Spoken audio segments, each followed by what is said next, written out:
정확히 7년 전 유난히 춥고 눈이 내리던 날이었습니다. 어머니는 주름진 손으로 시댁의 차가운 대리석 바닥을 무릎으로 기어다니며 닦고 계셨습니다. 딸의 결혼 생활이 파탄나는 것을 막겠다는 일념이셨죠. 그때 시어머니는 비웃으며 플라스틱 대야의 물을 어머니의 백발에 뚝뚝 쏟으셨습니다. 마치 며느리가 솜씨가 없으면 몸이라도 써야지, 감히 귀한 아들의 집에 발을 들여놓으라는 듯이 경멸하는 목소리로 말씀하셨습니다. 어머니는 그 순간 고개를 숙이고 먼지를 닦아내며 온몸에 새우며드는 수치심을 느꼈습니다. 딸의 장래를 망칠까봐 두려웠기에 그 극심한 굴욕감을 꾹 참고 견디셨습니다. 하지만 오늘 정확히 2555일 후 상황은 완전히 역전되었습니다. 무분별한 건설 투자와 불법 사채 여부로 단 일주일 만에 전 재산을 몰수당한 시어머니는 이제 집을 잃었습니다. 서초동에 있는 20억 원짜리 아파트의 거실은 몰수 통지서로 도배되어 피로 물들어 있었고 시어머니는 흐느껴 울고 있었습니다. 그때 문을 연 사람은 다름 아닌 제 어머니였습니다. 7년 전 시어머니가 자신을 하녀라고 부르며 모욕했던 바로 그 어머니였습니다. 고급 실크 코트를 입고 유명 로펌 변호사들의 호의를 받으며 들어온 친어머니를 본 시어머니는 깜짝 놀랐습니다. 어머니의 서류 가방에서 나온 것은 생계수단이었던 아파트 소유권 이전 요청서였습니다. 시어머니는 자신이 그토록 조롱했던 하녀가 사실은 강남 부동산의 진정한 주인이었고 가족 소유의 부동산 전체를 사들였다는 사실을 깨닫고 얼굴이 창백해졌습니다. 시어머니, 제가 끓인 수프 아직도 그렇게 짜요? 시어머니는 차갑고 짧은 한마디로 바닥을 기어다니며 절망에 찬 신음을 내뱉었습니다. 이제부터 그 잔혹하고 완벽한 즉각적인 업보에 대한 이야기를 시작하겠습니다. 남에게 피눈물을 흘리게 하는 잔혹한 대가가 어떻게 잔혹한 부메랑처럼 되돌아오는지 보여드리겠습니다. 결혼식 날부터 시어머니의 심리 조종은 아주 교묘했습니다. 대기업 재무팀의 부매니저로 일하며 남편 집안의 대출 이자까지 갚고 있는 저를 가난한 집안의 쓸모없는 딸 취급했습니다. 아버지가 일찍 돌아가시고 어머니가 시장에서 작은 간식 가게를 운영하며 저를 키우셨기 때문에 시어머니는 만날 때마다 우리 집안의 가난을 이용해 저를 착취했습니다. 이봐, 내 어머니는 원래 시장에서 생선 머리나 팔았는데 내 아들처럼 상류층 사람을 만난 걸 평생 감사해야지. 감히 그렇게 떳떳하게 고개를 들 수가 있어. 남편은 처음에는 나를 걱정하는 척 했지만 시간이 흐르면서 어머니 편을 들더니 나를 인간 ATM, 명절에만 쓰는 ATM처럼 대하기 시작했다. 매달 생활비로 시댁에 보내는 300만 원은 당연한 일이었고 어머니가 딸이 학대받는 걸 걱정해서 매주 주말마다 사오는 전복절임과 소갈비찜도 당연히 받아야 할 선물이었다. 하지만 인간의 탐욕은 끝이 없었고 시어머니는 결국 어머니의 명예를 완전히 실추시키려는 계획을 세웠다. 결혼 생활 1년에서 2년 사이 시어머니의 잔인한 심리적 조종은 도를 넘어서기 시작했습니다. 저는 다른 팀에서 중요한 역할을 맡고 야근도 하고 온갖 혼란을 수습하고 심지어 남편 사업까지 도맡아 했는데도 시어머니는 여전히 저를 가정부처럼 대하며 사랑하는 아들의 삶에 기생하며 살게 했습니다. 하지만 최악은 제가 집을 비운 사이 법적 분쟁이 바로 우리 집 안방과 거실에서 벌어졌다는 것입니다. 제가 밤새도록 회사에서 처리해야 할 엄청난 양의 업무를 검토하는 동안 시어머니는 남편 집안에 조금이라도 호의를 얻고 싶어 안달이 나서 매주 주말마다 동료와 친구들을 데리고 찾아왔습니다. 시어머니는 남편 집안의 깊은 모성애를 탐욕스럽게 이용하기로 작정한 듯 했습니다. 어느 주말 제가 특히 좋아했던 결혼식에 참석했을 때 시어머니는 시어머니에게 당신의 영향력은 매우 제한적이라고 대놓고 말했습니다. 사랑하는 시누이, 이번 주말에 할 일 없으니 우리 아들한테 집 청소시키고 편히 쉬세요. 공중에 둥둥 떠다니는 먼지뿐 아니라 싱크대 밑이랑 창틀 먼지도 좀 보세요. 원래 청소부를 고용하려고 했는데 일부러 노래나 불러서 옷이라도 좀 드릴게요. 그건 제안이 아니라 잔혹한 포옹이었다. 시어머니가 곧 출산할 거라고 생각한 그녀는 시부모를 완전히 파멸시키기 위한 무자비한 착취를 시작했다. 50만 원이라는 터무니없이 비싼 가격에 이상하게 생긴 햄버거를 발견하고는 마치 공짜로 주는 것처럼 거만하게 굴었다. 이 메모를 받아두세요. 시부모님은 시장에서 기념품 팔아서 하루에 몇 푼이나 벌겠어요? 어머니는 그 은밀한 불륜 현장을 지켜보며 딸의 결혼 생활이 파탄나거나 시댁 식구들에게 미움을 받을까봐 두려워하는 운전사들을 질책했습니다. 고개를 숙이고 머리카락이 희끗희끗해진 어머니는 무릎 보호대도 없이 거실 바닥을 기어다니며 걸레질을 했습니다. 류머티즘으로 손이 붓고 손가락 관절에 붕대를 감은 어머니는 시어머니가 남긴 난장판을 치우고 욕실 구석구석을 락스로 닦은 후 홀로 눈물을 흘렸습니다. 맹목적인 희생을 막으려는 맹목적인 희생은 시어머니라는 이름으로 당연한 일이 되어가고 있었습니다. 시어머니는 시댁 식구들을 이용하는 데 그치지 않았습니다. 동네 에어로빅 동호회 회원들과 친척들까지 집으로 불러들였습니다. 그리고 심지어 어머니까지 끌어들였습니다. 어머니는 비웃었습니다. 여보, 화장실 청소하는 애는 내 며느리예요. 이 텅 빈 집에서 우리 딸이 문제 해결하려고 자발적으로 가정부 일을 하겠다고 나섰어요. 마땅히 있어야 할 사람이 제자리에 있어야죠. 거실에서 돌아온 어머니는 화장실 바닥을 가리키며 역겹고 우스꽝스러운 소리를 비웃듯이 말했다. 쥐처럼 숨 막히는 조용한 삶이었다. 쓰디쓴 눈물은 친척집에 화려한 모자이크 바닥에 스며들었고 사돈을 제외하고는 어머니의 독선적인 만행은 결국 인간에게서 오는 차마 인수하지 않을 것이라는 점을 제외하고 말입니다. 우리 친정 엄마가 시댁의 지독한 가사 원래에는 시달린 지 3년째 주기 해겨울. 엄마는 영하 10도를 밑도는 한파인데 300포기가 있는 김장을 혼자 해야 했습니다. 시어머니는 손가락 하나 까딱하지 않은 채 거실 소파에 앉은 따뜻함하라 베란다 문틈으로 몰아 칼바람을 온몸으로 맞고 있는 사돈을 매섭게 됐습니다. 엄마는 걱정부터 계속된 과로와 영양실조로 이미 안색이 종이장처럼 하찮게 키우려 했습니다.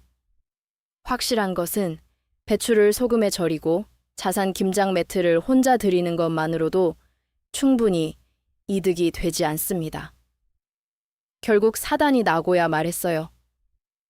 엄마가 보호 보관이 가득 담긴 대형 대야를 들어 올린 순간 뼈혈관의 압축을 느낄 수 있는 실제 거실 바닥 위로 아래쪽으로 내려갔습니다.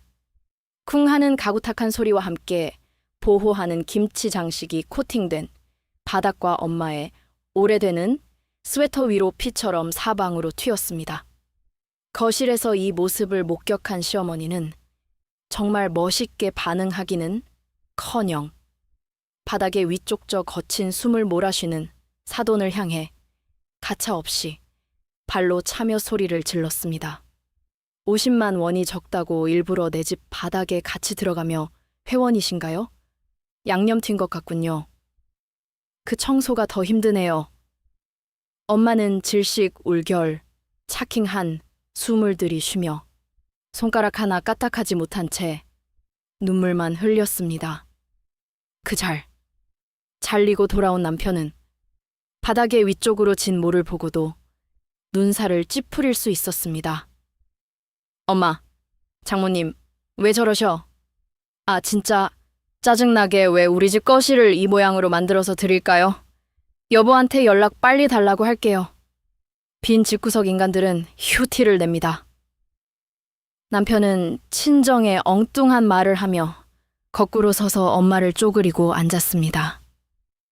시어머니와 남편은 병원 응차를 하는 대신에 근처 사설 구급차를 불러 엄마를 친정에 좋은 것은 아파트 바닥에 물건이 있는 것 같으려고 하는 것입니다. 이 모든 참혹한 사실을 나는 전혀 몰랐습니다. 하지만 악마들의 잔인한 탄년, 잔혹한 한 행동은 하늘을 지켜보고 있었습니다. 어머니의 길바닥에 물건이 있었을 것 같으나 시어머니와 남편의 행태를 홈캠으로 그 순간 내 안에 무언가가 온전히 남아 있었습니다. 그 자리에 있는 것은 컵처럼 차갑고 잔혹한 탄년, 잔혹한 한복심 뿐이었다. 나는 눈물을 흘리며 심호흡을 했습니다. 차킹, 물결, 차킹이 한 감정에 휘둘려 어설픈 싸움을 잠잠해지는 시간은 이미 동하다. 탐욕스럽게 아주 특별한으로 그들의 숨통을 끌어야 했습니다. 나는 다른 팀에서 수조 원의 능력을 가질 수 있는 시댁의 파멸을 위해 가동하기 시작했습니다. 먼저 시댁의 구성을 정밀하게 분석했다. 시어머니는 겉모습은 아파트에 살며 유세를 했지만 실상은 남편의 평범한 유령 회사에 있고 투자를 위해 제2금융권과 관련해서 사채까지 끌어다 줄 수 있을 만큼씩 존재했습니다. 자신의 생존자인 버팀목은 내가 꽂아 넣는 아주던 300만 원의 생활비와 남편의 투자 줄기뿐이었습니다. 컷오프 원조, 컷오프 에이드.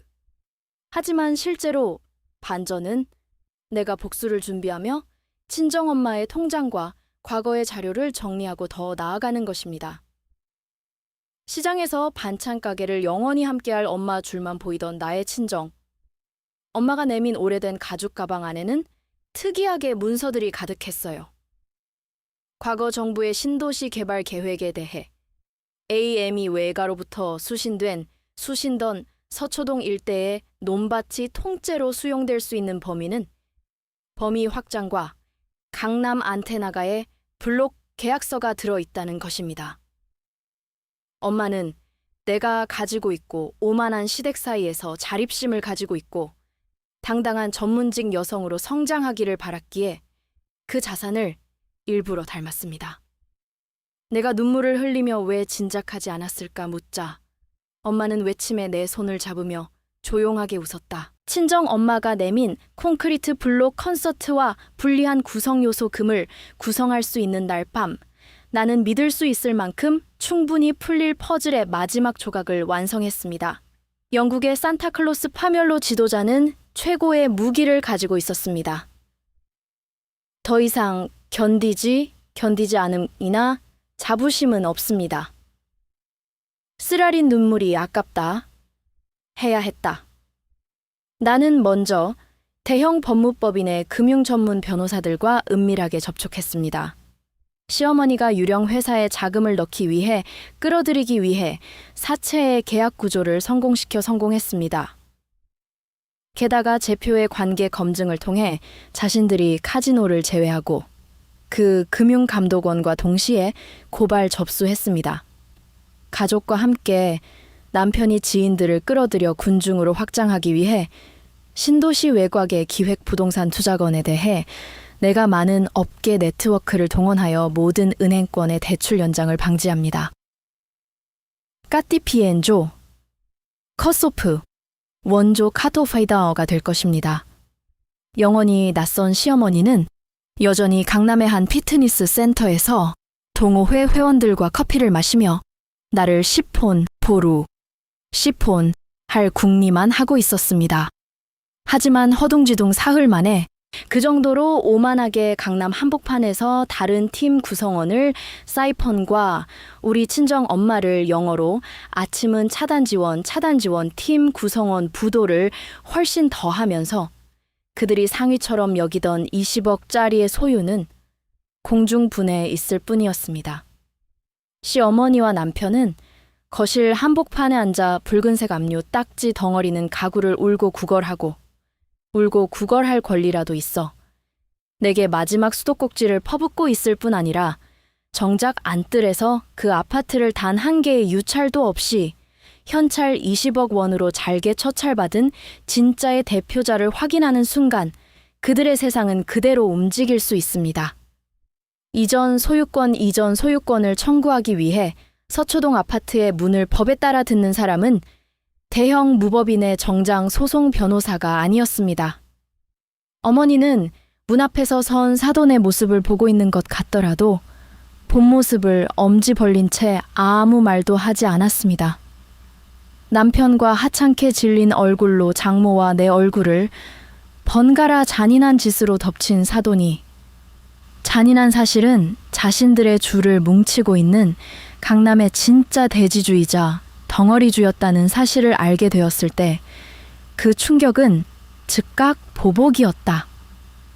친정엄마는 거실 한복판으로 조용히 웃고 있는 소파와 시어머니가 존재하는 대기하는 동안에 견딜 수 없을 정도입니다. 그리고 7년 전 엄마의 하객게 세어버린 머리 위에 걸레 물을 짜내며 비웃던 시어머니를 서늘하게 조용히 보이며 조용한 목소리를 존재합니다. 사돈, 내가 참가온 국이 칭찬가요? 그 동네 가다가 무서운 게 무릎을 꿇고 늦게 후회하는 사이다 그 자체였다. 서초동에 그 화려했던 20억짜리 아파트 소유권이 우리 친정 엄마의 소수로 충분히 석 달도 채였을 뿐 시댁의 폐기는 소리 없이 완벽하게 이루어졌습니다. 그녀가 그와 같이 고고한 척하며 영원한과 사이펀을 탭하고 13의 아들과의 세기 여부에 따라 바로 이었다는 것은 어머니 직의 돈과 아파트라는 허가 대기만 보고 같이 마찬가지로 자신의 남편과 시누이는 시어머니가 옆에 그녀의 소수로 마지막 가젯돈과 폐물을 그들은 이 처처는 해외로 도주해 있습니다. 무참히 빠져나가게 될 것입니다. 결국 경제적 능력을 갖고 싶어하는 사람들에게 오히려 낯선 사람으로서 탐욕스럽게 지방의 한적하고 허름한 무료양원 독방 침대에 흉악하게 일그러진 몸으로 눕혀져 있는 것입니다. 노년에 가장 비참하고 외로워질 정도로 그녀의 사람들에 대해 바퀴벌레 찰과 이상한 소리가 나는 다른 중증 환자들의 신음소리뿐이었습니다. 그던 어느 날 오후 삐걱거리는 요양원 독방의 철문이 열리며 한 여자가 돌아서 영어 침대 서버 선 사람은 반겨주지 않고 나의 친정엄마였다고 합니다. 친정엄마는 그 현상금 바닥을 기며 레지를 변화시키는 식모의 모습이 아니었습니다. 엄마는 침대 머리맡에 앉았을 때 자신이 직접적으로 적용한 따뜻한 전복죽 통을 열었다. 그리고 7년 전 자신의 머리 위에 걸레 물을 짜내며 무덤원을 퍼붓던 그 수건 같은 여인을 서늘하게 대해보며 아주 나직하고 합당한 목소리로 마지막 질문을 돌다. 사돈, 내가 작동원이 성공해서 짱아요? 아니면 영원히 남의 것에 피눈물을 성공게 만든 그 대가가 이제야 좀 삼켜지겠어요? 시어머니는 딸린 손가락을 부들부들 뒹굴며 친정엄마의 옷자